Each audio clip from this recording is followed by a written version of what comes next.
3 and 2 and 1. Let's go. Hello, my name is Bryce Tubbs. Here with me today is my client, Audrey Bradley. And Audrey has been making some pretty great progress in a short period of time. So I wanted to share it with you today so we can just update her progress. Audrey, can you please introduce yourself and just give us a little bit about what you do and what your business is? Sure. My name is Audrey Bradley. Like you said, I am a virtual bookkeeper based in San Antonio, Texas, and I do bookkeeping virtually.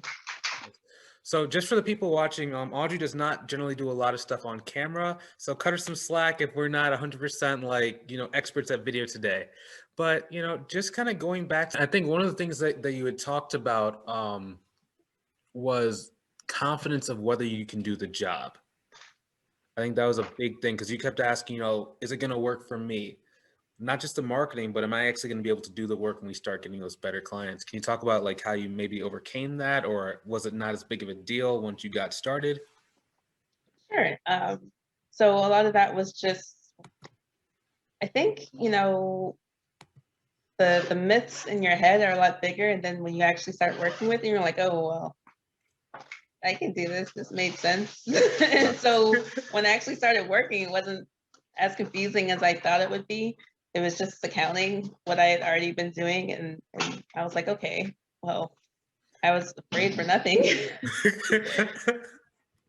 I always tell people it's like the hardest thing for me is not getting people the result. It's not about the result. It's getting you to take that chance on yourself and overcome that confidence barrier so that I can just say, do this, do this, do this, do this, and you start getting clients. Yeah. But also like not just your confidence when it comes to the work, but your confidence in general seems a lot like bigger. Like you didn't used to do videos.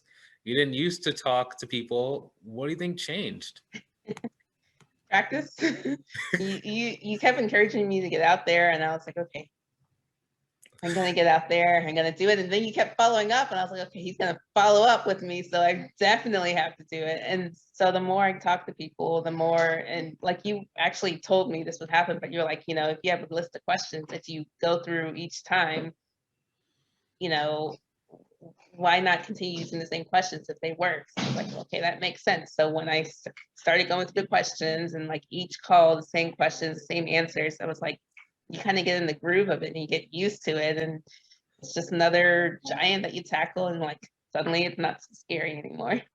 Yeah, especially because like when you first got started, I give everybody inside the program a pricing calculator, and you were like, why am I getting all these people who are like lower value? And then we figured out it's because you were putting the wrong number in the calculator, and it was like, Yeah, helps to read.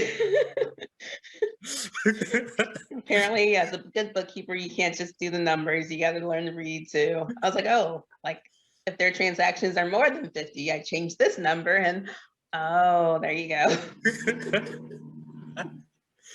Awesome. It was really fun getting to talk to you and getting to catch up with you. And I really just appreciate your time and really appreciate, your trust inside of me and inside of our program. So thanks so much. We'll talk to everybody soon. We're done recording in 3 and 2 and 1 and done recording. Boom.